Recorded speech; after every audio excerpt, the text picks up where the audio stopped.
Do you want to know what one of the most scariest things that can ever happen to you is? Hearing your name being called when the person whose voice you can hear is nowhere around you, possibly even miles away. That was what happened to me this one time, and I have never been so terrified. It all happened while I was staying at my best friend's house. My aunt, who now lived up in Vancouver, was sick, so my mom and dad had flown up to spend time with her and help her recover. We kinda made it into an adventure, partly to take my mind off my aunt and the fact that my parents were hundreds of miles away from me. I was not a little kid, but we all miss our parents. Still, my friend's parents were cool, and there were a lot of kids from our middle school in their block. So, after homework and dinner, we'd head off to the golf course behind the houses and play manhunt. We were allowed to stay out pretty late, until it got dark, at least, and those games, they lasted for ages. It sure helped me forget about stuff. It was so much fun.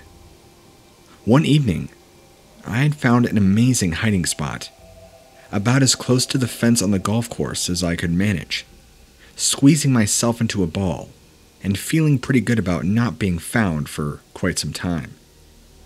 Then I heard a noise. Now, when you're playing manhunt with a bunch of over middle schoolers, hearing your name being called is not exactly unusual. It did sound like it was one of the girls, which I did think was a bit odd, but it was Ben's turn to hide. I had heard my name a second time. It was definitely a girl's voice, and one that was very familiar. I must have thought it was Amy. She must have swapped. Then I could hear various screams and yells, as people were being caught off in the distance. But it definitely sounded like Ben. He was one of the first of the gang for his voice to start to break, and I could hear the distinct cracking, especially as he called out. There was the voice a third time. I had to know who was calling me. All of a sudden, there was this really awful smell. Something revolting and rotting. I began to feel almost faint. My stomach was churning, and my head pounding. I could still hear my name being called over and over, and then I realized whose voice that was.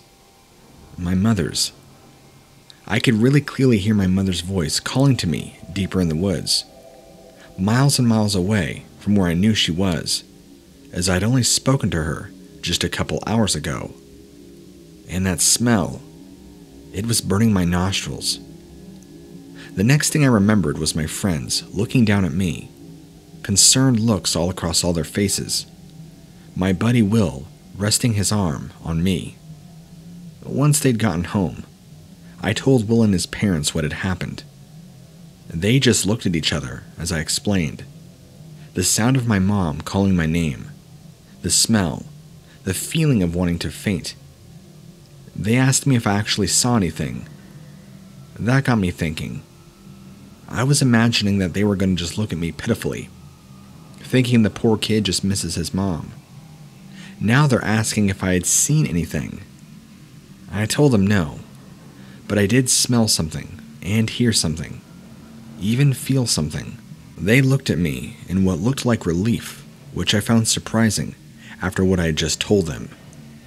Will's mom then explained to me that it was highly likely that I had heard and indeed smelt a Wendigo, that they were able to mimic voices and preyed on people that were feeling emotionally vulnerable. And of course the kicker was that the ground of the golf course had been built on was, of course, bought from Native Americans. Not stolen or anything, but it had belonged to them. So it looks like I had a close call, but I will never ever forget hearing it call my name in my mother's voice. So creepy.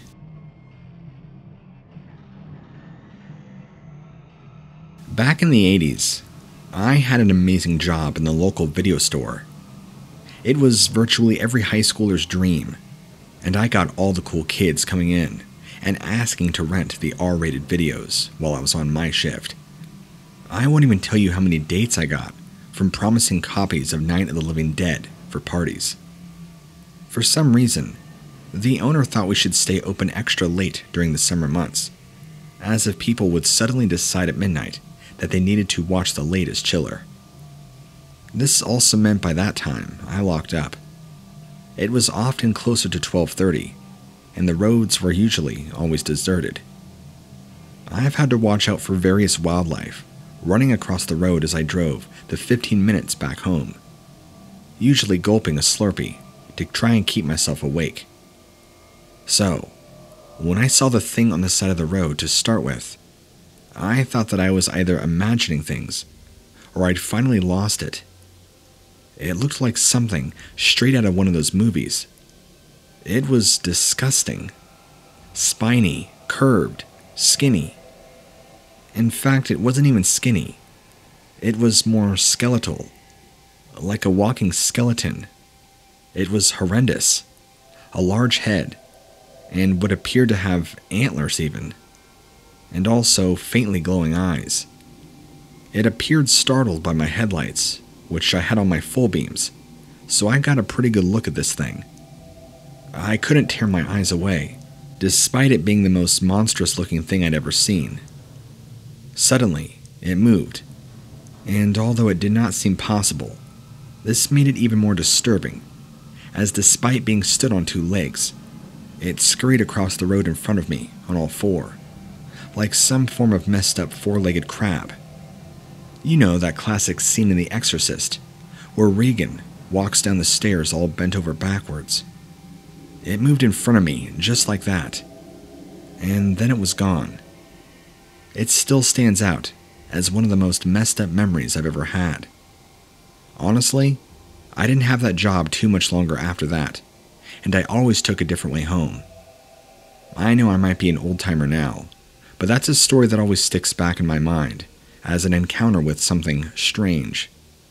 Other than that, I've had no experiences or anything with ghosts, demons, or anything that goes bump in the night.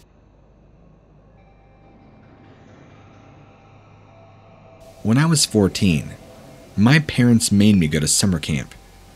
I pissed and moaned the whole way, as I would be the oldest kid there, save for the counselors. I felt embarrassed.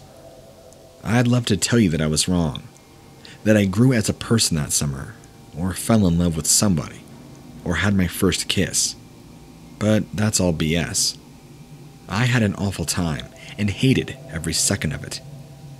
I don't know at all that pent-up anger helped, what happened the night before they sent me home, or whether it was pure coincidence.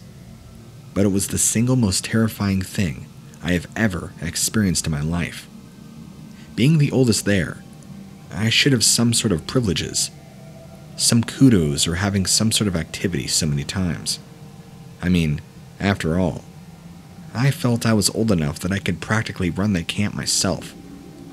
But that year, just as I had feared, the majority of the campers were made up of spoiled rich kids, and they couldn't have cared less if I was 14 or 4. My life was made to be a living hell. The counselors were all do-gooders and brown-nosers, only interested in growing recommendations from the rich kids' parents for their college applications.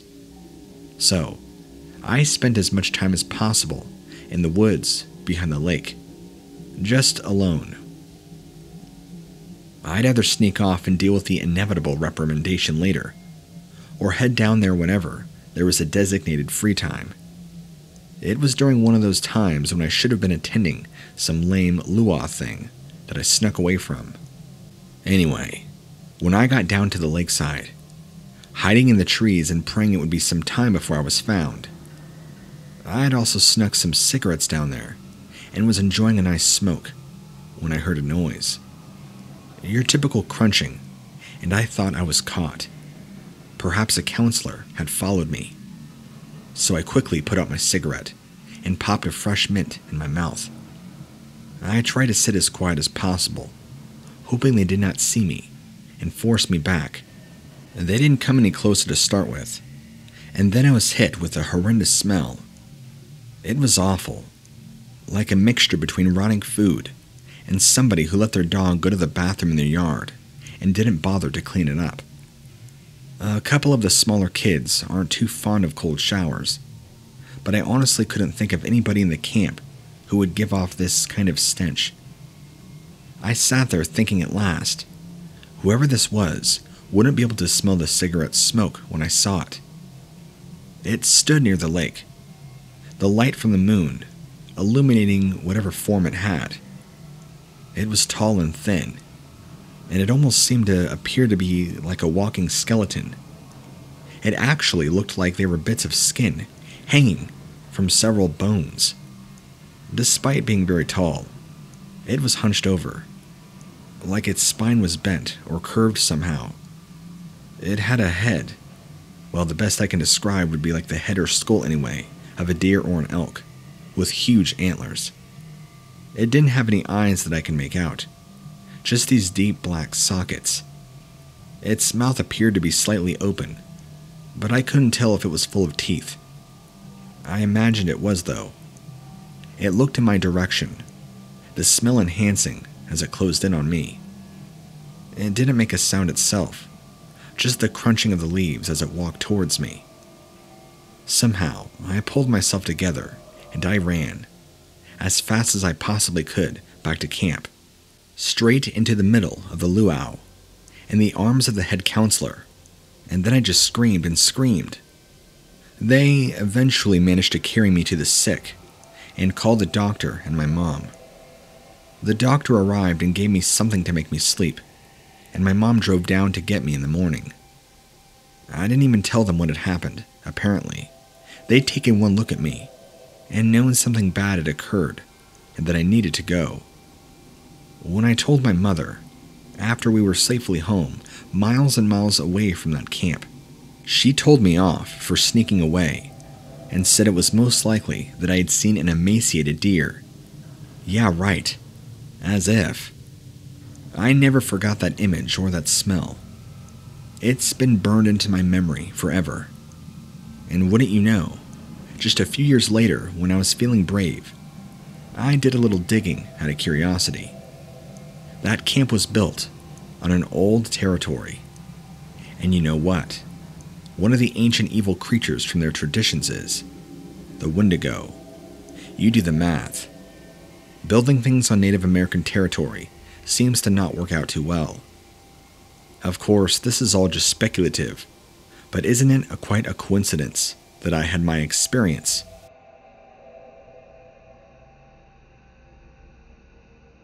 When I was a kid, I had an experience with a buddy of mine that is way scarier than any Stephen King book I have ever read. In fact, it still sends shivers down my spine to this day, and I have become a regular church-goer in hope that my belief in God will help protect me from ever seeing anything like it ever again. My buddy lived on the reservation, but went to the community junior high with me. We got on great, and our parents were friendly too, staying over at each other's houses, and me spending my afternoons on the res with him was just a part of our routine. The res itself was pretty small, but the land surrounding was vast. There were certain parts where there were uncertainties as to who exactly owned the land, and we were told to stay far away. That was really our only rule, and we always kept to it, until that fateful day when we broke the only real rule we'd ever been given. I can try to justify it best I can. You see, his parents didn't have a whole lot of money, and when he'd received the catcher's mitt, bat, and ball for his birthday, he couldn't wait for us to try him out. So, we headed off to the flattest ground we knew of, which of course bordered the no-go area, where the woodland was out of bounds. And well, you could probably guess where this is headed. It was my fault. He pitched a perfect ball, and I smacked it so hard. It would have been out of the diamond for sure. Home run, and thank you. Of course, it only goes right into the woods, doesn't it? I could see by the look on his face how distraught he was, and how torn between running off to get his brand new present and doing the one thing his parents had strictly forbidden. So, as a best friend should always try to do, I took the decision away from him and ran into the woods myself, therefore negating any guilt on his behalf, as he had done nothing wrong and had been unable to stop me. He shouted at me to come back, that he would face the disappointment from his parents. He'd save his allowance up for a new ball, but I stayed where I was, frantically searching for the damn ball and all the foliage. I was certain I had seen it, as I was headed over to the spot where I'd caught a flash of a brilliant white, when I was suddenly assaulted by an utterly revolting stench. Never had I smelt anything like it, but it immediately made me think of death and decay, of rot and flies. I covered my mouth and nose with my forearm and kept heading towards the ball, just a bit further.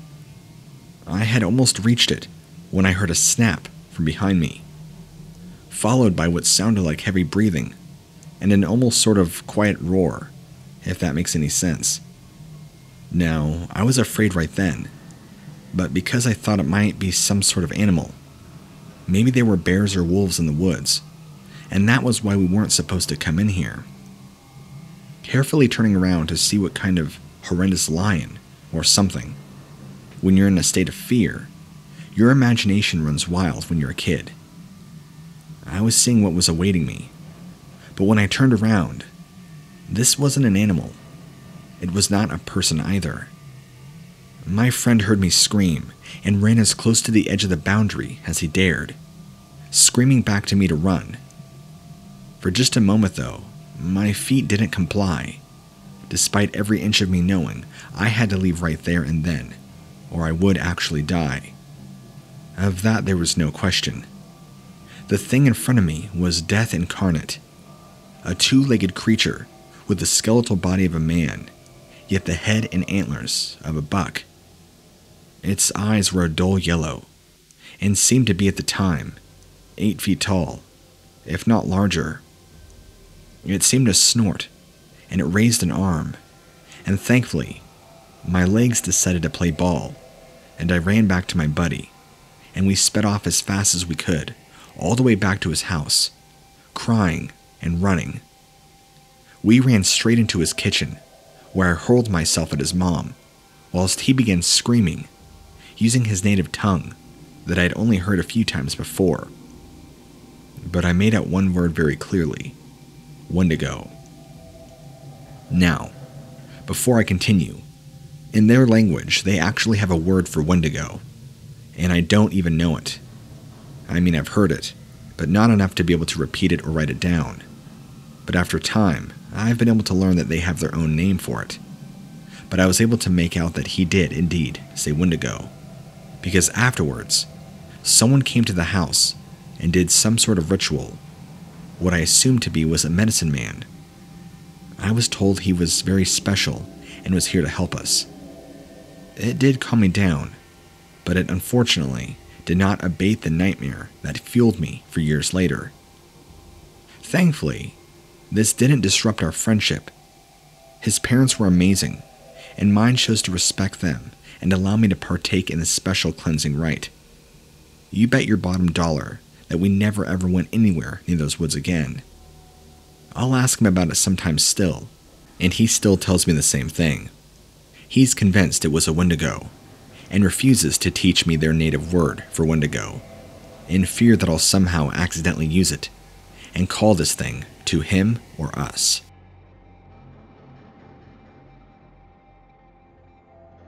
I have a spot that I drive by, to and from work. When I have time to park those that I can either watch the sunrise or the sunset. That is my time, and in the day where I can either gather my thoughts or process them at the end of each day. The sunsets are especially enjoyable because the view of the western horizon. From that spot, it is completely unobstructed, except for maybe a cluster of trees in the distance. A few times, I've been lucky enough to see a herd of deer gathering. If I had been a photographer, I probably could have made $1 million or more. My story takes place after one trying and hectic day that I was certain I had to sit at my spot before I went home. unless I wanted to be an absolute wreck. I was rewarded well with my efforts. The sunset was wonderful. The largest gathering of deer yet wasn't the tall prairie grass right in front of me. I instantly felt better about everything. But there was another feeling that was trying to creep its way into me that I couldn't quite put my finger on. It wasn't good, and it was not bad either. It was a very neutral and dead feeling. I chalked it up to simply being burned out or stressed, but I wasn't sure. Staring at the herd of deer through my windshield, I noticed that one of them was holding way too still. I started wondering if it was a decoy. It turned its head slightly, so I knew that it wasn't. But then it turned its head straight back to me, and in that instant that its invisible eyes locked on me, that strange empty feeling returned. I tried lighting a cigarette, but that didn't do any good. I was trying to deny it, and I was trying to avoid eye contact. But the whole problem that was strange is that this deer wouldn't stop staring. Most people beg for a chance to make eye contact with wildlife, but this was ridiculous. Plus, it was realistically too far away to be that aware of me. I kept trying to tell myself that it was just curious about my car, but somehow, I knew deep down that the thing was looking at me.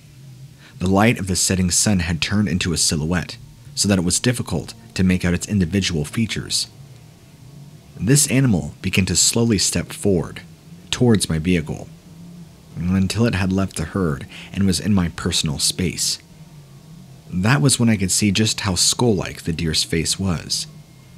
Somewhere, in its two black eyes that were a dim red light. I found it very difficult to look away. It's like I was entranced. Every instinct I had was telling me that I needed to break eye contact somehow. Perhaps even shut my eyes. And yet I also felt compelled to keep looking. That's when I became aware that the empty feeling was only growing. I also became aware of a gnawing hunger, which made me feel like I could have tackled and eaten every single one of the deer that I saw in the distance. Somehow in that moment, that's when the spell broke, and I started my car and I peeled out of that location. That bizarre empty feeling, that raging hunger stuck with me for a long time.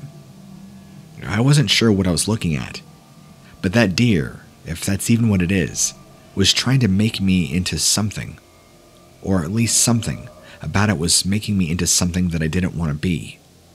Something empty and savage.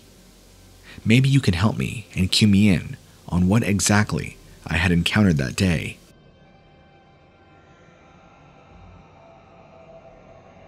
Our area was hit by an unusually savage thunderstorm, the kind that makes you wonder if the tree in your front yard is still going to be standing when everything is over with. Looking out the window was pointless, because it was a blinding wall of driving rain, and the lightning was nothing but solid flashes. The strangest part of the whole thing was the wind. It was especially loud. It didn't let up for a moment, and so it created this perpetual howl that could chill the blood if you were superstitious. I wasn't, but even I could tell that there was something creepy about it. The polarity of the whole thing changed when I was pretty sure that I heard the howling as some kind of screaming. Now, it did not make sense that there would be a murder taking place, so it had to be another trick of the wind. But I couldn't deny that there was something intelligent and authentic about that scream. It flew in the face of everything that my rational mind stood for. I hadn't noticed it at first, but the more concentrated on the scream, the more empty and insubstantial my thoughts felt. It was like I was being pulled into a void, even though I had not left my house. Something happened so that I lost a lot of memory.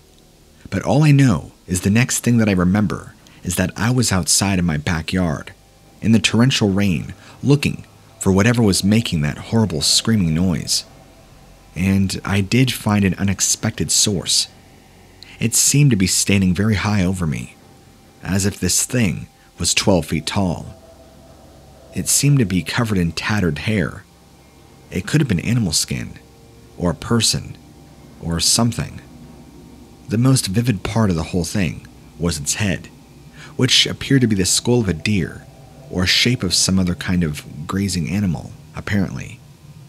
It had too many sets of antlers to count, and they looked more like wicked thorns than antlers. Did that thing scream? But as long as I looked into its eyes, which I really couldn't see, everything felt okay. Another flash due to the lapse of memory, and I found myself back in my living room. The heat was on, but I could not get warm to save myself. I felt myself over. I wasn't injured. I was safe as far as I can tell. But something was definitely different, and there was something about not knowing what was wrong that made it that much more frightening. Or, it should have been frightening, but I couldn't muster the feeling. Actually, I couldn't muster any feeling. So I'm sending this story off to people like you in hopes that somebody believes me and can tell me exactly what happened.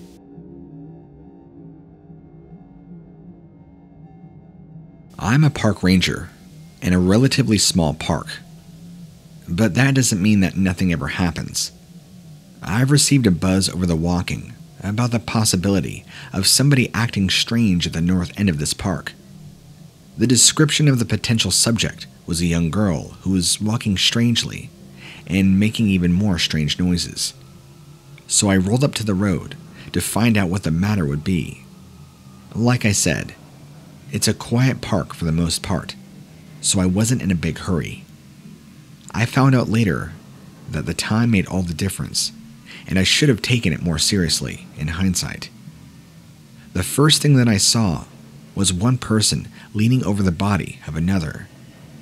My first impression was that somebody was in need of assistance and about to perform CPR.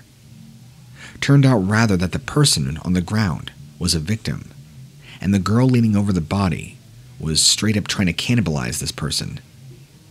I was paralyzed for seconds, unsure of what to do. I was questioning if I was even seeing what I thought was real, and what the next logical course of action would be. The girl appeared to be feral. Even her clothes were dirty and torn and tattered.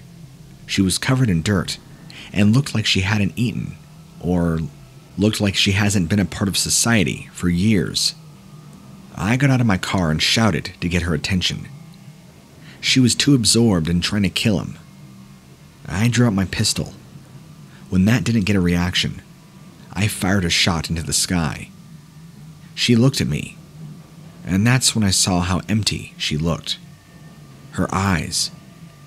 Even though her appearance was human, her face, her eyes, everything told me she was dead. Not in a literal sense, like a zombie, but dead as in her soul was gone.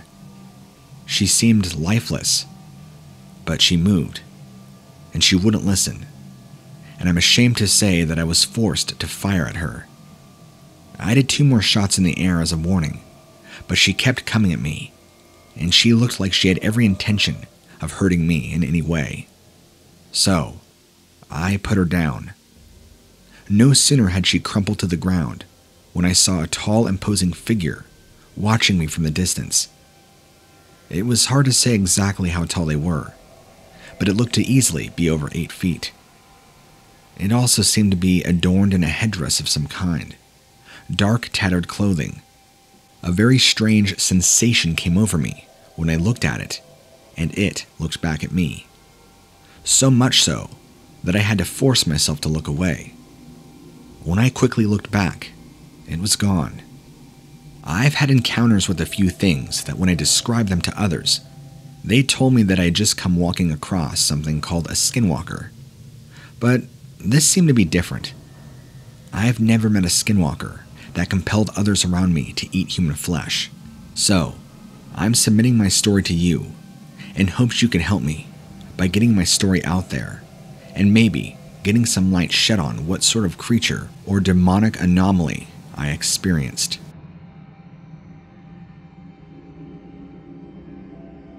I take care of a substantial herd of cattle in the grand state of Texas. Those cows represented my entire life's work and my inheritance, so you can bet that I would take their well-being and safety very seriously. I went outside one morning to check on them and go through the morning chores with them, but I noticed that there was a cow on the ground that had not only been completely skinned, but everything had been eaten except for the muscle tissue around the head. And when I say everything has been eaten, I mean that there was nothing but bones. No entrails, no heart, lungs, hamstrings. Everything had been either taken or devoured. Given the condition the animal is in, I would have thought it would have been devoured. I did note that the skin was left in a heap. I spent a decent portion of the rest of the day near my cows, as much as possible, to see if I can see what sort of animal is on the loose that was capable of doing this much damage to a single cow. I mean, I guess a hungry enough coyote or wolf or similar could do that. But the manner in which this animal was killed and eaten seemed awfully gratuitous. I waited until the late afternoon, until I couldn't possibly stand around any longer. I still had work to do. I went back home without any answers. The next morning, there were 3 cows that had been butchered in a very similar fashion. Bones stripped the same way. Muscle tissue on the head and what appeared to be brain were still intact. Only this time, each of the animals were laid out on their back, and legs were sprawled out in 10 o'clock, 2 o'clock, 3 o'clock, and 7 o'clock positions. That was when my awareness shifted from the notion that there was an animal on the hunt to there possibly being some psychotic maniac. Somebody that was out there to scare me and profit from my hard labor. Although I couldn't think of what kind of black market there could be for cow meat in Texas.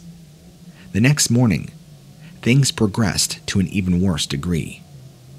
Now, at this point, 6 cattle had been butchered, and they were arranged on their backs, but the skin had been stretched out into some shape of morbid wings on the ground beneath them and pinned to the earth with their own bones. Their forelegs were folded across their chest, also after the fashion of what looked to be angels. I got desperate, and then hired a couple of hands to watch my cattle overnight to see who or what was stealing and making death sculptures of my precious cattle. Of the 2 that I hired, only one survived the night to tell me what was going on. Evidently, the other put his own shotgun to his head and found a way to pull the trigger. The survivor, who was half out of his wits, told me that the cows were killed by none other than one of the cows themselves. At night, one of the cows came forward with 2 glowing eyes and an internal moonlight, peeled off its skin and stood on its hind legs. It hid somewhere in the pen things like old farm equipment that it used to butcher and kill and sculpt. It ate with an unnaturally ravenous appetite, everything that it possibly could from its kills, and the rest was left for people like me to discover in the morning. So now, I had the task of finding out what this thing is, and even if there was a way to kill it. I'm not even sure if I believed his story. For all I know, he's the one that's been up to trouble this entire time, and he killed the other individual. So in a nutshell, I'm not sure what I was going to do. Maybe I would take time to write it out, which I did. And after thorough police investigation, and being accused of potentially murdering my own hire, it's been a struggle.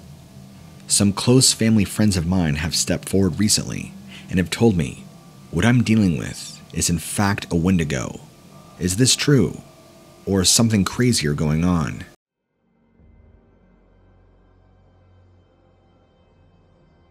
I've been wanting to share my stories and my family stories for quite some time now, and I've only told a few people, including a few YouTubers, but I don't think my stories have ever made it on any channel, or so I know of. Much of my family comes from the Saskatchewan area and Manitoba, and they all have their own harrowing tales to share. Like many people who inhabited those areas during the summer and winter months, have seen all sorts of things, everything from Bigfoot to strange shapes in the woods that they couldn't identify. But my family has had an issue with a being that has been following us for generations. I believe it's commonly known as the Wendigo, but I have never actually seen it myself, although much of my family claims to have. For example, when my father was young and would go out ice fishing with my grandfather up in northern Lake Winnipeg years and years ago, they would sometimes hear their name being called out from the far northern woods, which they knew meant danger.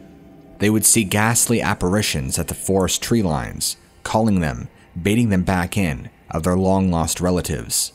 Seeing tall black figures watching them from the trees as they traversed through Canada's thick, barren, cold wilderness. The winters up north are some of the most unforgiving, and if you are unprepared, well, the cold will get to you. It doesn't take much to die from hypothermia and frostbite if left out in the conditions for too long. Something my family feels that this being stalking us will try and do. Will try and trap you in an area to where you get lost, so it can weaken you down by the cold, so it can approach you and do whatever evil it wants to do to you. My grandfather and his father had supposedly both lost siblings due to this being, mostly when they were little children and wandered too far into the wrong areas, being claimed by whatever this thing was. Of course, my grandfather, his father, and the people of the time knew well what it was and how to avoid it. They just made dire mistakes and paid a ghastly price for it. Assuming it actually is a Wendigo, which I haven't got any full acknowledgement from my family on it. Assuming these little children were caught by this thing, they were devoured whole and eaten entirely. I was told there was no remains ever found, no bones, no clothing even, only heartbroken mothers, and an endless stream of tears. Cousins, far aunts and uncles that I will never meet or hear stories about. This being wasn't just exclusive to my family and terrorizing them. It's pretty well known all over those regions. I'm fairly certain that there's large territories that these things roam, that people just avoid, or at least people who are knowledgeable about this being. It's interesting to me that most tribes have some sort of demonic being that plagues the people. For example, the Utes and the Navajo and the Apache all have Skinwalkers. I'm sure I might be missing some tribes in there, but they generally have this same being that they talk about. My family doesn't just come from one tribe, but is more of a culmination of people that have come from different tribes over different periods of time, and have now come together. And there's a little Western European in there, which is kind of where I come from. And in the past 50 years or so, we've moved down into the States to get away from not only just this thing, which wasn't even one of the primary reasons we moved down here, but just because things were getting toxic. We needed a new place, new scenery, new people. This thing just happened to come with, and still continues to attack my family. My grandparents still seem to be a heavy target for this being, considering they're one of the original ones that moved down here to start the family with my father and my mother, and then some. My grandparents on both sides, mind you, so that my last sentence makes sense. Even as a little kid, I was never allowed to fully play in the woods by myself, ever, which I always thought was strange, but I never understood why until I was a little older, and my grandfather could sit me down and explain it to me, the reasonings why. They feared for my genuine safety, and then I would too be another victim of this thing. It took me a while to figure out exactly what this thing was, because they would never give it a name, because they feared if they did, it would be repeated, and if it was repeated, it would draw this thing in. And for that reason, I was never taught the actual native tongue word for Wendigo. Again, assuming that's exactly what this creature is we're dealing with. But I can tell you and confirm with you, it is some sort of demonic being to my knowledge. And I know for a fact that one of its major components is that it does mimic voices and try to lure you into the woods deeper. It's even used things like false imagery of past and previous family members to try and pull you back, just like the apparitions I was talking about earlier. For around 10 to 12 years, a major part of my family moved over closer in British Columbia, closer to Alaska. That's when things got even more tumultuous, with having encounters with territorial Bigfoot, and still this being continued to follow them, even going as far as killing grizzly bears. I know that might come as a shock to you, and hopefully isn't too far-fetched to believe. I'm sure you get lots of crazy stories. I mean, I can only imagine. But when my own grandfather, a severely hardened individual by nature and time and life experience, is afraid of something more than a grizzly bear, there's just something wrong. It was also around the same time frame that in the northwestern region of British Columbia, they found several large animals with their hearts ripped out of their bodies. I'm talking bull elk, moose, grizzly bear, large animals that you should never find dead, let alone their hearts torn out of their bodies.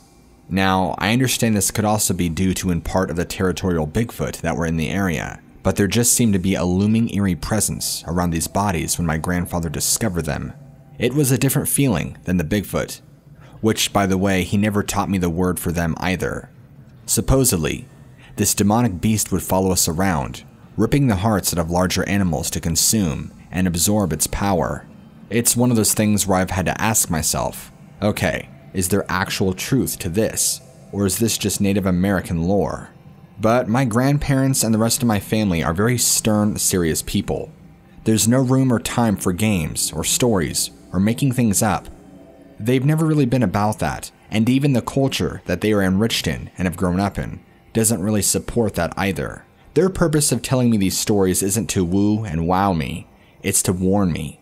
It's so I make smart decisions based off the information they are giving me, and I will stay out of certain areas and won't do certain things. They care about my safety, and I'm aware of that. I suppose I would think all of this is just silly made-up stories to scare children.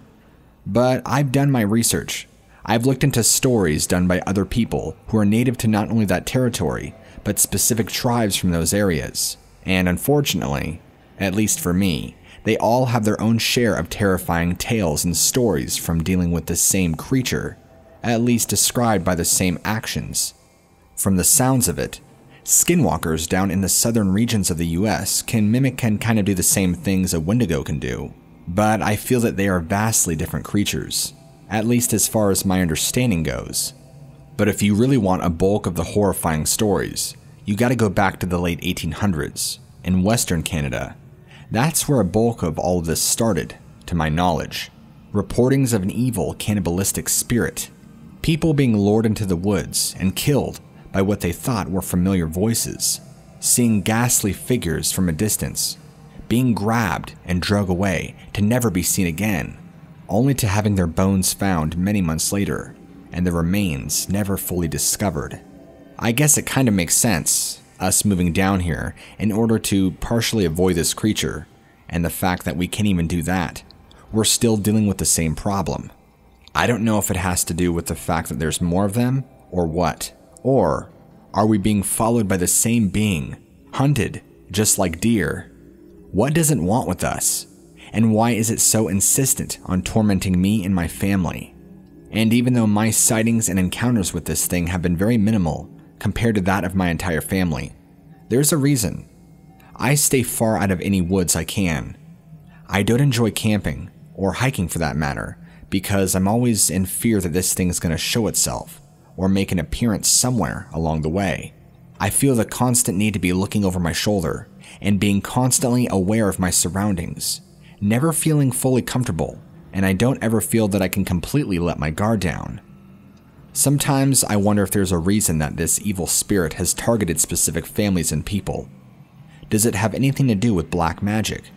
Does it have anything to do with past generations doing evil acts amongst each other? I'm not quite sure, and I can't find exact answers, because even my grandparents won't answer those. The only thing I do feel is a target, and I know I will forever be a target as long as I live. Same with the rest of my family, because it doesn't seem to care who, what, or why. It's on a mission to destroy my family bloodline, or so it feels like. And with COVID-19, I do feel a little bit fortunate, and I kind of feel guilty for feeling fortunate, that I don't have to step foot in the woods. I can be locked away, safe in my house, not having to worry about this thing wandering up here and taking us away. I feel like for now, as long as my family and I aren't going out into the woods, by ourselves or with each other, I feel like we should be okay. For how long, I don't know. But fall's coming up here really soon, and my family relies heavily on hunting and deer for meat to get through the winter, which means that we need to go hunting out in the woods. And I usually help with that, so I'm not really excited for what the fall holds. Just wish me luck, and hope that whatever this is haunting my family, I can have the power to ward it off. Through what means and how, I'm not exactly sure. I can only try avoiding this creature for so long before it eventually gets me. I mean, is it possible that there is any truth at all to the fact that there is an evil murderer spirit roaming the woods of northern Canada known as the Wendigo? Or is it just all in our heads?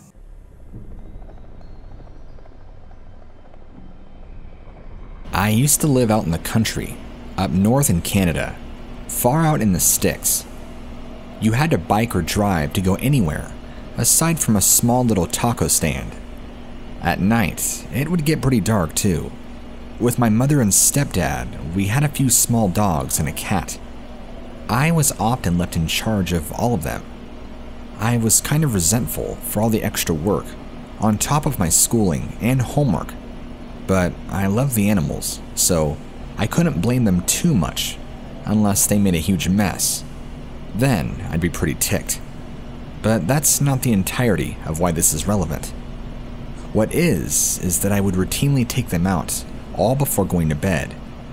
I would go to bed very, very late at night, like any 14-year-old with such lax parenting. My dogs would usually stay in the front yard, which is a very vast acreage of flat land, with a tiny ditch. It was easy to see the small dogs and call them back in. Sometimes, the one dog would wander. My mother's terrier had a bit of a rebellious side to her, but it wasn't her who took off this night. It was the Cocker Spaniel. She was a protective and watchful eye, while the others were mostly divas. Frustrated, I ran after her around to the back of the house, which is a steep slope toward a waterbed that is an offshoot of the Red River. What I saw slowly sprawling across the slope, coming in our direction, still gives me the chills. These things were about chest height to me, and 20 feet away. Very grotesque looking, like they were covered in rotting dead flesh and tight skin with their bones exposed, but on all fours, with long legs that were longer in the back. They turned their almost rotting faces to look over at us at the top of the slope. Their eyes were large and glowed in the faint back porch lights, like big white marbles. Luckily, my dog had frozen at the top with me, her hackles raised like a hyena. The creatures were still walking and pacing around, making sure to keep an eye on us like we were a newly discovered threat. I grabbed the dog by crouching quickly, frightened we'd be attacked, and bolted around to the side of the house to the front again, calling for the others to quickly come inside. The other two dogs were already sitting at the door, waiting for us. I guess they figured it was too chilly for them to stay out for so long. But truthfully, my out-of-shape self was boiling from the adrenaline. I refused to take them out after dark after that, which unfortunately resulted in plenty of messes I had to clean up. I would occasionally see these strange things, these weird creatures wandering outside of our house after that. It gave me the creeps. They'd only look up at my house if I had the lights on and was obviously moving in clear view. Another night I woke up, radio flashing 3 a.m. or something around that. I wasn't sure why I woke up at that time, until I realized that I was not alone. I sleep in the basement at the time, my window overlooking the backyard, but only slightly. It was located under the back porch, which was able to be walked under if you simply stopped a bit. One of those things, which what appeared to be a rotting flesh skull-looking face, with dead, sunken-in eyes, looked through in my window. I froze. I'm not even sure if I moved at all after waking up. It pressed its disgusting head against the glass for a brief moment, and snorted real loud. I got the feeling it was scanning the darkness for someone. Me. After a minute, it pulled its head back and resumed the direction it was originally walking in. To this day, I have no idea what they were, They looked very skinny and emaciated, and appeared to have what I would describe as rotting flesh all over their bodies. It was putrid looking. They acted and moved very strangely as well, and walked on all fours, sometimes alternating to just 2 legs. They had really long legs and arms. I didn't see any claws or any other distinctive features. The only thing I could find when looking up any sort of myth was cryptids like the Wendigo or Skinwalker, but a Skinwalker is usually only a Navajo native thing, and up here, it's just not very likely. I don't know what a Wendigo looks like, although I know they're supposed to be a cannibalistic creature. I just don't know if they're depicted as looking like they have rotting flesh, aside from the simple distance making it hard to discern their faces. They stuck around long enough for me to get a really good look at them and their form. So, what was I seeing out there? Back during the summer of 2015, I had the most terrifying experience of my life. I've always been a rabid outdoorsman, and I've always been obsessed with camping. Really, anything involving nature, actually. I would go out camping with a couple of very close friends of mine who were also part native and knew a lot about the wild around them. It was very helpful in many situations, actually. We had gone hiking on all sorts of different trails, land and areas, even areas deep within my friend's reservation where most people don't go and have the proper permission to go out to. That's what makes the Resland so great. It's generally uncharted because many of the natives that live on it themselves don't bother to go out far into it. Here, the area was thick with wild game, like deer, black bear, and even cougars. On several occasions, we had gone far out into the wilderness on his tribe's land for miles, sometimes going as much as we could go in one day, just to see how far we could make it. The forest was always so full of life, especially out here, where normal white men like myself never get the opportunity to venture into. They held this place sacred, and would even hold off hunting it unless they absolutely needed to. Usually, every trip it would just be me and a couple of his family members that I was also close with. But the one time I went with him, I noticed something very eerie. We were exploring an area that we never had gone through before, a totally uncharted area for both of us. But we were confident. We were probably about 4+ hours into a long hike, and over the whole day, the forest had gone completely silent. I know we have cougars around, but generally, this isn't the case with a cougar, with the woods being silent. I waited as quietly as possible and surveyed my surroundings meticulously. The sun was still bright in the sky, and burning hot as ever on this warm summer day. It was weird to have so much light, so much daylight, and so little sound. That is when a very creepy thing happened. I heard my name being called out close by. It didn't sound normal though. It sounded weird. It sounded like somebody trying to mimic my native friend, who was right next to me at the time. And the voice sounded kind of distorted. It called out my name, telling me to come here. My friend looks at me, and he's sweating bullets now. He says something in his native tongue, and urges me that we needed to leave now. He kept telling me to not respond to it, no matter what it says, and we began to turn back the way we come. Whatever the thing had called out to me was close by in the woods, and now it was following us closely as we made our way back. It was just beyond my line of sight. My friend was starting to become incredibly nervous and kept whispering to himself in his own language. I think it was a prayer.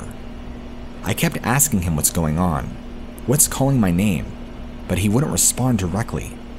He just kept saying that he'll explain later. We just need to get to a safe spot. This went on for a couple more miles until we passed through a large creek that this thing did not pass through, but continued to call out through me through the woods. It never revealed itself, whatever it was.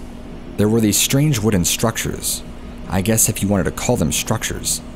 They were hanging from the trees, and I was told those are border markers of the Wendigo.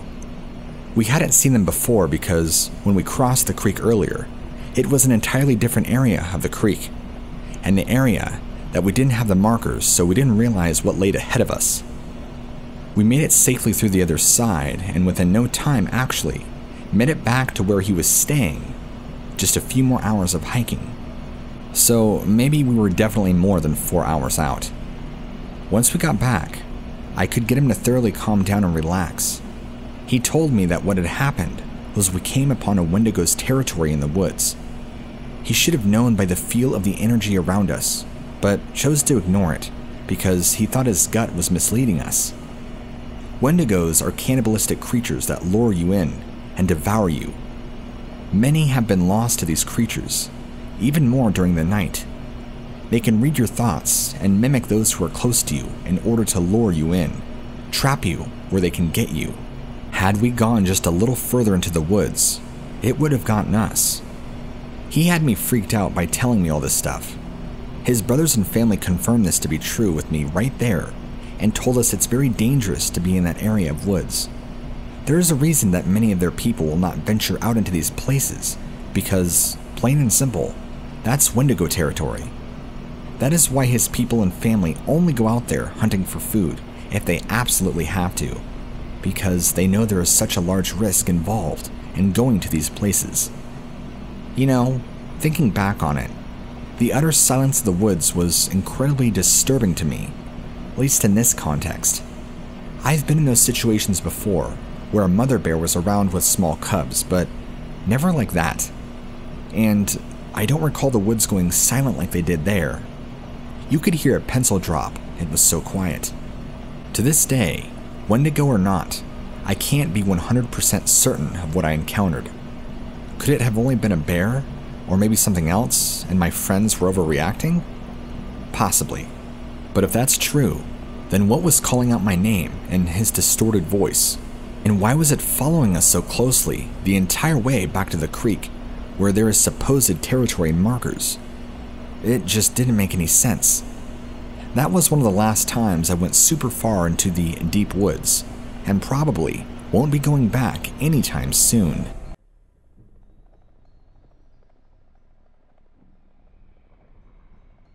In July of 2008, I believe it was the 30th, me and my buddy drove to Manitoba in order to pick up some medicines for an upcoming suite. So we get to west of Portage la Prairie, and my buddy pulls into a gas station because he has to use the bathroom. I begin to doze off when all of a sudden I feel two cold and bony hands wrap around my throat. The smell of decay fills my nostrils and makes my eyes water. I have been hunting quite a lot, and I have of course stumbled upon animal carcasses rotting. But that is a smell I would readily prefer over the smell that this creature emitted. I can't move my head as I try to see what is on top of me. I can feel tears starting to run down my face as black dots started to dance in front of my eyes. Bang, bang, bang! I look over at the window of the truck and see my buddy smashing his hands against the window. He looks petrified and keeps screaming a word over and over, but I can't hear what it was over the ringing in my ears. I read his lips and my blood runs cold. He is screaming the word Wendigo. I think back to when I was a little kid and I had stayed out past sundown on a bitter winter evening. My father was waiting outside. He was scared, yet stern, and the look on his face said everything. You better get inside the house, boy. There are man-eaters in these woods. For years, I pester him over and over about what he was talking about, and that's when he finally tells me about the Wendigo. The ravenous spirits that look to possess weak-willed or starving people. They are cannibals born from the harsh circumstances of the great winters that have occurred. I remember my father said all you need to do is blow a puff of air at it, and if you are of pure and strong intentions, then it vanishes in search of its next meal. However, if you are greedy and a weak-willed person, it will possess you and make you into one of them. You will constantly crave meat, but only the flesh of man will satiate your hunger. But that relief is only a few moments. Then you will be on the hunt for your next meal, walking around the woods with a constant void in your stomach and a craving stuck in your mind. I turned slightly towards the beast and a puff of breath in its direction. All of a sudden, the horrid smell of decay vanishes and the hands disappear. I feel this overwhelming urge to vomit creep up in my throat, but I restrain myself. My buddy hops into the truck. We are both silent as we drive on. Our breaths are the only sound to break up the silence. We drive around for 10 minutes before my buddy exclaims loudly. He slams on the brakes and screeches to a halt and almost collides with the car in front of us. The car turns around, and when we see what is causing the sudden blockage in traffic, a Greyhound bus is pulled over to the side, and a bunch of shaken-looking people are standing beside it. Their gazes can only be described as a 1,000-yard stare. Our CMP cruisers surrounded the bus. The red and blue lights dance on our windows. My buddy turns around, swearing at the inconvenience, and we drive back to a shady hotel we had passed earlier. The whole way there, I am sitting motionlessly. A sense of dread is ever present in my gut as we arrive at the hotel. We check in and start putting our stuff down when my buddy turns on the news. It's a pretty crappy TV, but soon enough, we see breaking news flash across the screen, and I stop what I'm doing. The news reporter looks shaken as she rattles off. One adult male is confirmed to be dead in what is being called a frenzied knife attack. We are getting multiple reports of the suspect consuming parts of the male body. The police have not commented any further. I look over to my buddy, and he has gone ashen white. He looks over at me and says in a withdrawn voice, "I guess the Wendigo needed to be fed." The victim was Tim McLean. He was brutally murdered on Greyhound Bus 1170 by a man named Vince Lee, who was diagnosed as a paranoid schizophrenic.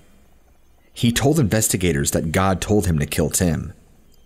Tim McLean was sleeping as Vince stabbed him and was awoken to a crazed Vince standing over him, holding a hunting knife. Tim was stabbed over 60 times and then dismembered.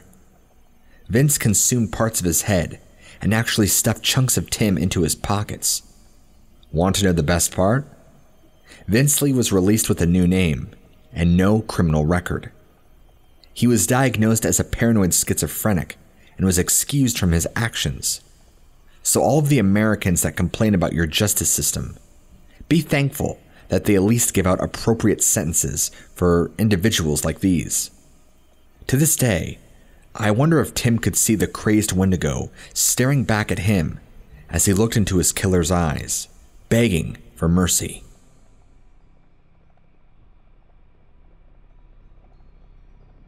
I don't know whether this story will be scary to anybody reading this or not, but those I've told it to think it is interesting enough for them to repeat this story to others. I am a 17-year-old male, currently living in Hawaii. Lucky me. But as a child, I was raised in a Christian home in a rural part of Nevada. For as long as I can remember, I have had a fascination for the unexplained and paranormal. Unlike my Christian family, I do not believe in anything that I cannot see myself. Thus, up until recently, I only thought of the supernatural as a very ancient superstition, nothing to be afraid of or be concerned about. But, like anyone else, I like a good ghost story. Some of the horrific stories that my friends would tell me would keep me up at night. Not in fear, but in curiosity. I would always wonder what the meaning behind the phantom's actions would be, or even if there would be any reason behind it at all. If a shadowy figure stood across from you down the hall, what would he be trying to accomplish? Scare you and feed off of your fear? Call out to you to help it pass over? Or is it doing it for no reason at all? This is what I was interested in. not so much of the terror aspect of it. On my free time, I would usually, and still do, watch YouTube videos about the paranormal, namely by Darkness Prevails. My parents, being Christian, were greatly concerned about this interest and afraid that I would invite something into our house or lives. I didn't believe that. Thus, I continued my routine. About 4 years ago, when I still lived in my Nevada home, my 10-year-old sister, who we'll call Sarah for the sake of the story, was scared and asked if she could sleep in my bed with me. This was nothing out of the usual. Sarah was still afraid of the dark, and she believed that if she slept with me, nothing would happen, or if something did happen, she'd feel less crazy because I'd be there to witness it. Like the older brother I am, I allowed her to sleep with me. Sometime later, we got into an argument about something that I don't remember. I ended up feeling guilty and apologized about the fight. But Sarah decided to sleep in her room to spite me. I saw her leave, and the way my bed was positioned, I couldn't see her after she had stepped out of my room. 10 seconds after she left, she sprinted back to my room, looking pale as a ghost, leapt onto my bed, hid herself under my sheets, and latched onto me with a grip I had never felt before. She began crying, but it wasn't her normal cry. It sounded like there was a force behind her cry, as if she wanted to cry as loud and as long as she could, but couldn't get out of fear of being heard by someone or something. And her breathing, it was rapid, shallow, irregular, as if she was suffocating or drowning and reaching for air. I asked her what was wrong, but she never answered. I thought somebody was in the house, so I wanted to get up and check. I moved only an inch before she held me even tighter and cried, "Don't go. Please don't do it." I laid back down and tried to explain, but she talked over me and repeated this about 10 more times before I assured her that I'll stay here until she calms down. After about 15 minutes, Sarah was calm enough to talk, but now she was shaking. I asked if she felt alright to explain what had happened. Through tears, she explained the horror to me. When she had stepped out of my room, she saw someone standing in the room directly in front of her. The room was my older brother's, who had moved out 7 years prior. Sarah and I had always seen things inside that room through the corner of our eyes, whether it be day or night, but when we looked through, nothing would be there. The figure looked like my father, and it stood just enough inside the doorway for her to see its figure. It even appeared to have his exact clothes on. Its body was facing her. Its head was facing 90 degrees to her left, away from her. Once she had seen it, she realized that my father was at work, driving a semi-truck to Boise, Idaho for one of his regular runs. No other males besides me lived out there. When she had realized these things, the figure slowly turned its head toward my sister, and while doing so, changed from my father's appearance into what she thinks was its own appearance. In Sarah's words, its hair was frizzy and had black and red streaks. Its eyes were glowing red. It had no nose. Its skin was palish blue, and you could see the veins, which were tar black, but were extremely tall and slender, with long bony arms reaching past its knees. His fingers had thick, long, and sharp nails that were stained with a black substance. It wasn't dripping off of his nails. It was like crusted on. It stood there, extremely straight and stiff, and just stared at me. It didn't say anything or make a sound, and filled me with this almost paralyzing fear. Seeing this, she wanted to run to my parents' room down the hall, but she feared that she might not make it before this thing caught her. So she looked quickly behind her to see if my door was still open, so she can dash into my room. When she looked back, the figure was 2 feet closer to her, still retaining the same posture and unwavering stare. As soon as she saw this, she turned and bolted into my room. To her, these few steps into my room seemed in what felt like a mile. She felt it get closer and closer, each and every step that she took. But right as she stepped foot in my room, she felt it stop, but she never looked back to check. Then she launched herself onto my bed and hid herself, latching onto me. Once she had finished, I wanted to believe that this was true and see for myself. But somehow I knew that it wouldn't be there now. I thought about telling our parents about this, but who would believe it? I knew they wouldn't. No parent ever does or wants to when this sort of thing happens. You just had a nightmare, they'd say. Or it was just your imagination. Thinking about their responses got me doubting in Sarah's story.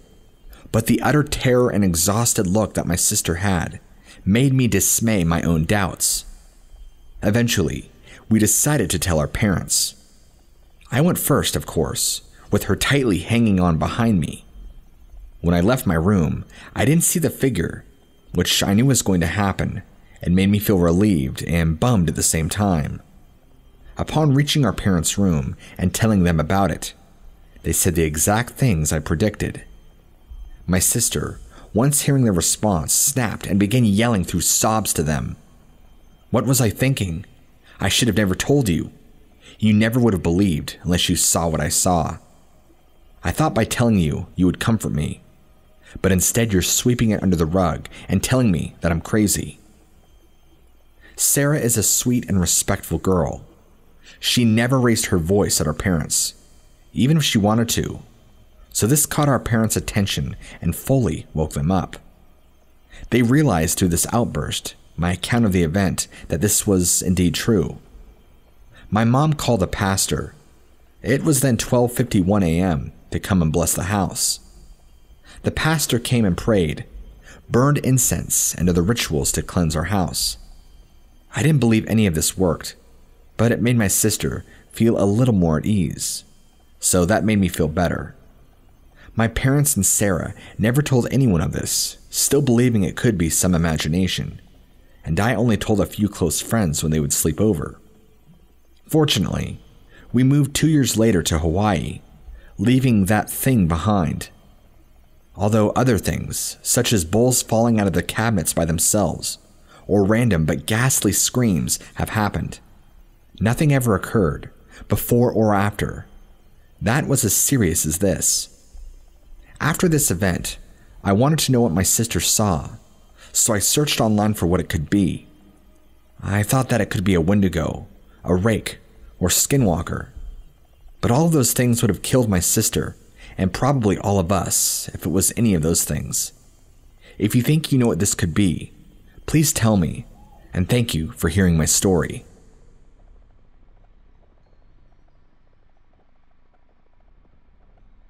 This story takes place back in the summer of 2014, and is one of the most frightening and invigorating experiences of my life.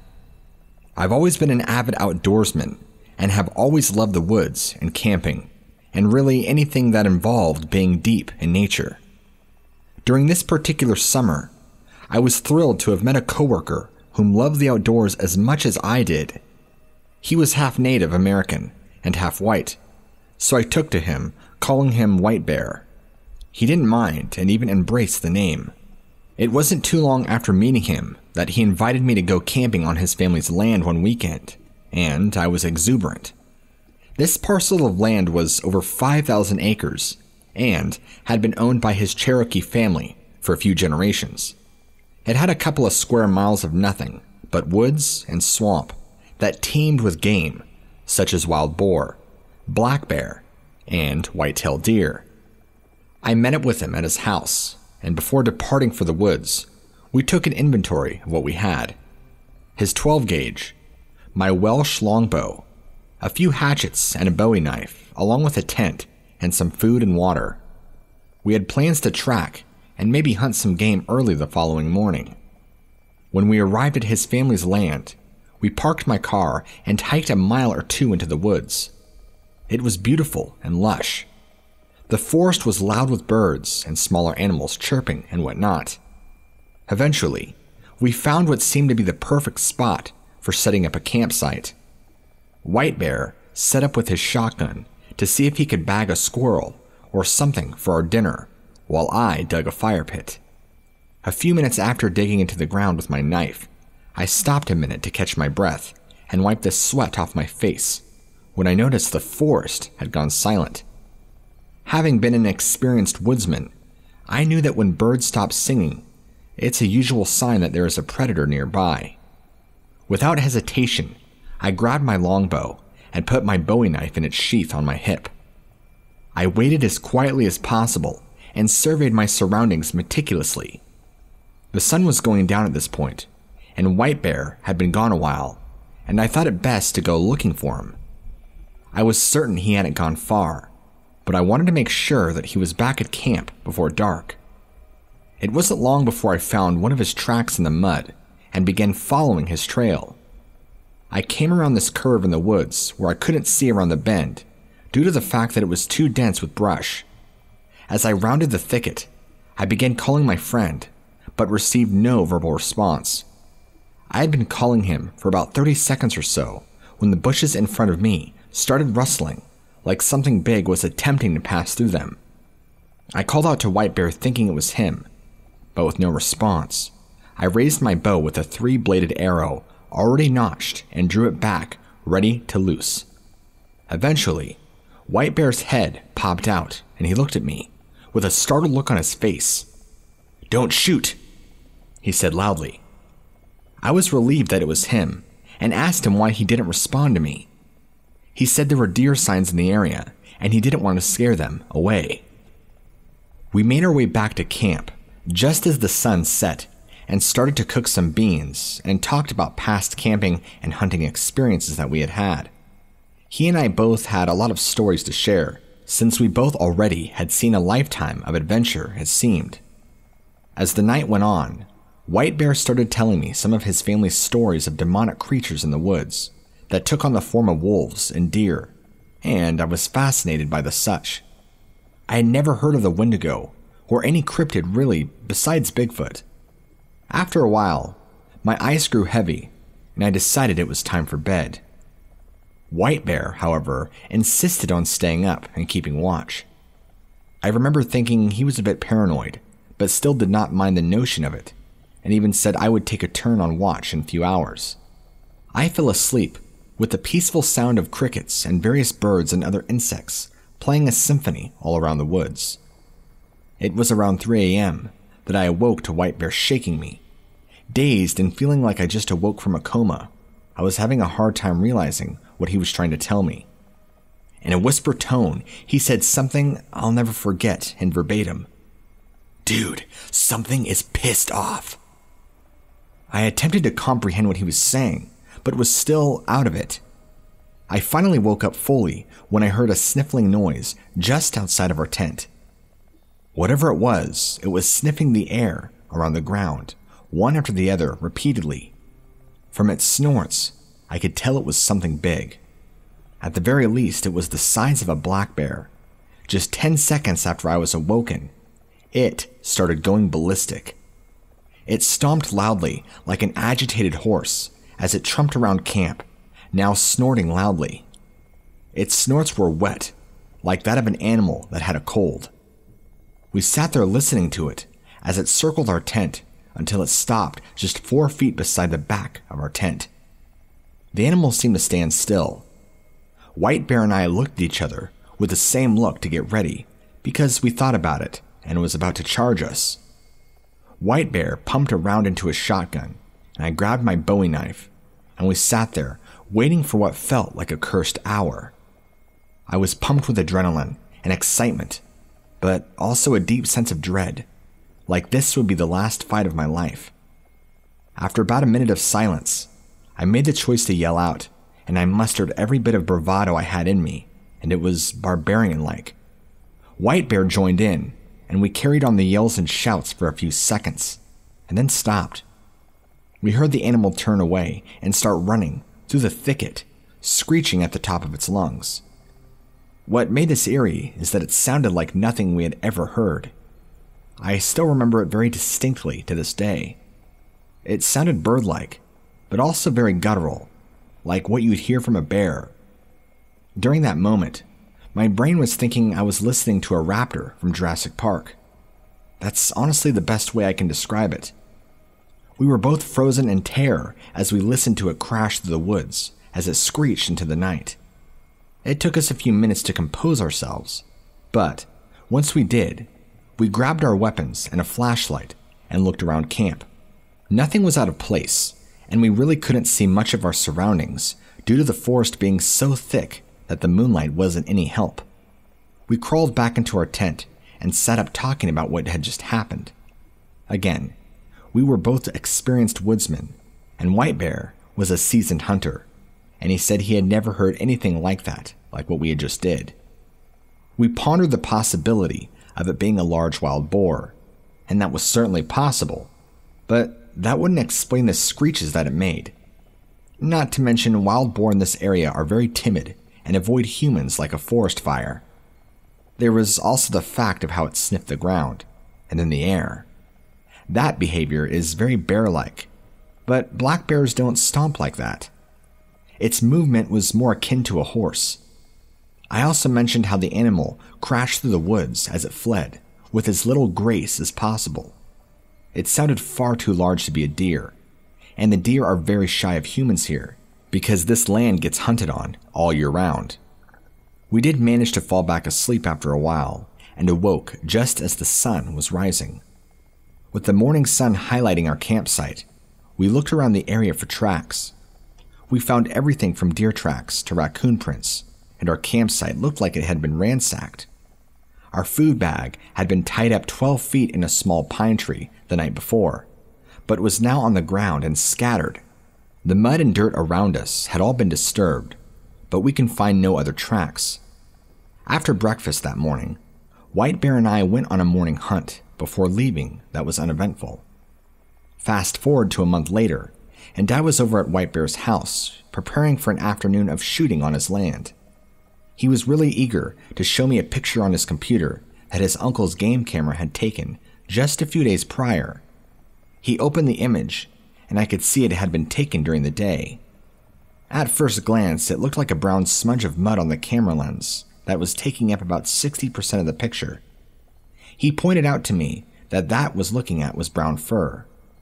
He explained a few details of the camera's location, and a slight chill went up my spine. The game camera was at least 5 feet up this tree, which meant that the animal that the fur belonged to was very big. To think we were in the woods with something of that size was eerie. Thinking back on it now, I remember the stark silence on the woods, as if there was a large predator around when White Bear woke me up. To this day, I'm not certain of what we encountered. It could very likely have been a bear, or a deer, or a wild boar, or it could have been something else. I still will never forget the shrieks and the screeches that it let out, nor the sound of it sniffing the air.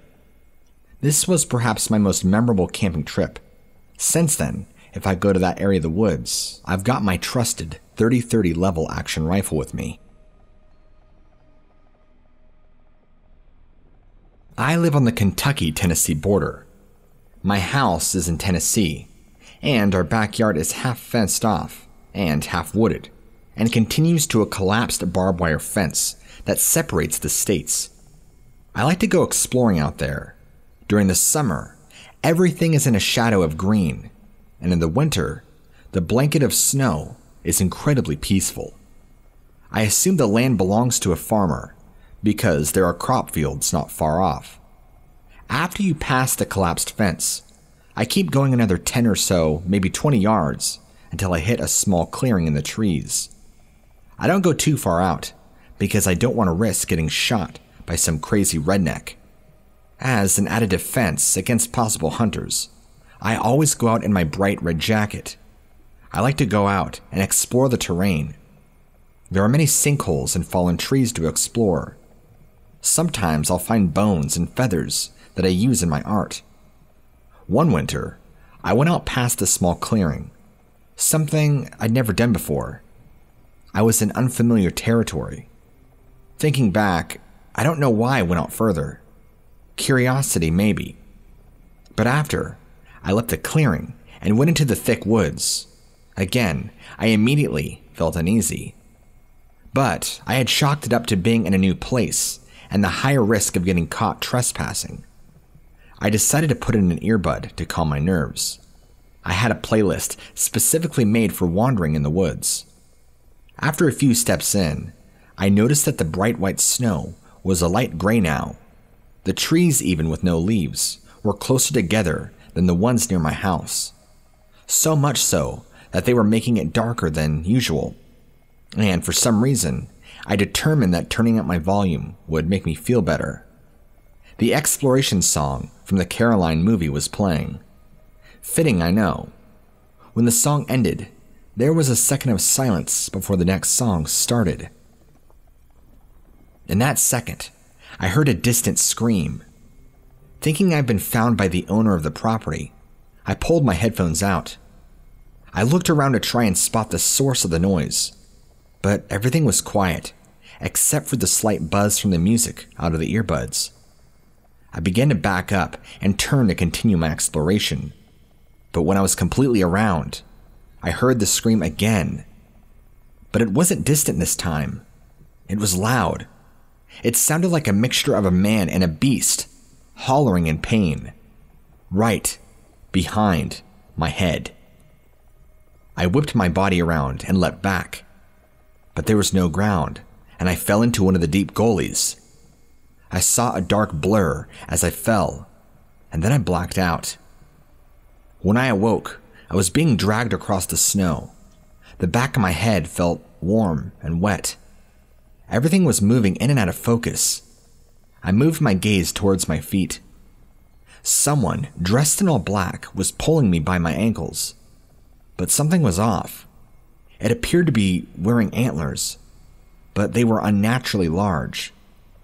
I let out a groan, and the black blur turned its head to me. It was wearing a deer skull for a mask. My head hurt too much to understand what this person was doing. All I knew was that somebody was dragging me somewhere, and that I was hurt, and I had to get away. That's when I started looking around, and noticed that something was off about this person's knees. They were bent back like an animal's, not like a human's. Things were becoming more focused now, and I could make out the vertebrae sticking out of its back. This thing was skinny with its hip bones protruding out, and small tufts of hair. I could tell it was tall. Taller than 6 feet. 7 maybe. Maybe even taller. When I regained all my senses, I only needed a second to make the connection. I had listened to plenty of scary stories to know what this creature was. Now, I'm not a screamer. Anything that makes normal people scream makes me laugh, for I'm just quiet. But I screamed. I screamed like a banshee on crack, which I think surprised the beast, because he dropped my leg and retreated, screaming itself. I never ran so fast in my life. The cold air was burning my lungs. I was looking at the sky. The sun was setting. I changed my course, knowing if I ran south, I'd eventually hit a road or houses, something away from these woods. I could hear it scream once more, and it made me run faster. When I got out of the woods, I had ended up in a soccer field behind an elementary school down the road from my house. I collapsed on the ground, trying to catch my breath. My heart stopped when I heard my phone ringing in my pocket. It was my mother, calling to make sure that I was okay. The dogs were barking like crazy because they heard the faint scream from the woods. My mom thought it might have been a wild cat. I broke down crying, telling her to please come get me. She tried to comfort me by saying it was just some crazy redneck serial killer, but part of her knew what I saw wasn't a nut job in the woods. I ended up getting 6 stitches in the back of my head from the fall. It's been 2 years since I've gone back to the woods, and we're finally moving